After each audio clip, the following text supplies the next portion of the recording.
بسم اللہ الرحمن الرحیم۔ السلام علیکم ناظرین، آج سوموار 15 مئی اور آنے والے مزید 6 سے 7 روز کے دوران ملک بھر کا موسم کیسا رہے گا؟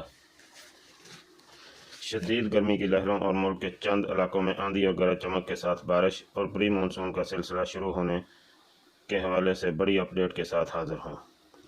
ویدر لور برائے مہربانی ہمارے چینل کو سبسکرائب کریں اور ویڈیو کو لائک کرنا نہ بھولیں تاکہ ہماری آنے والی ہر ویڈیو سب سے پہلے آپ کے پاس پہنچے۔ ناظرین، تازہ ترین محکمہ موسمیات کی رپورٹ کے مطابق آنے والے 6 سے 7 روز کے دوران ملک میں موسم خشک اور شدید گرم رہے گا۔ کشمیر، گلگت بلتستان، دیر، چترال، سوات، پشاور، قرم کوہستان، خیبر سمیت بالائی خیبر پختونخوا اور مری راولپنڈی اسلام آباد سمیت خطہ پٹوہار اور ملک کے کچھ علاقوں میں گرج چمک اور تیز ہواؤں اور آندھی کے ساتھ ساتھ بارش کے امکانات ہیں۔ کسان بھائی توجہ کریں کہ ابھی چند روز ملک میں بارشوں کا کوئی امکان نہیں۔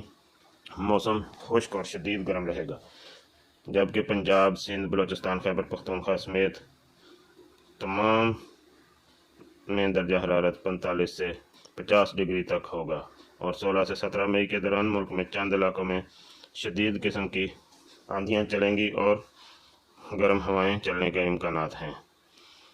20 مئی کے بعد ملک میں موسم خوشگوار ہوگا، اور اس کے ساتھ ساتھ بہت بڑی اپ ڈیٹ کے 20 مئی کے آس پاس، مئی کے آخری دنوں سے لے کر جون کے آغاز میں ملک کے زیادہ تر علاقوں میں موسلاد دھار بارشیں اور پری مونسون کے امکانات بن چکے ہیں۔ اسی کے ساتھ دیجیے مجھے اجازت، حاضر ہوں گا ایک اور نئی اپ ڈیٹ کے ساتھ۔ شکریہ۔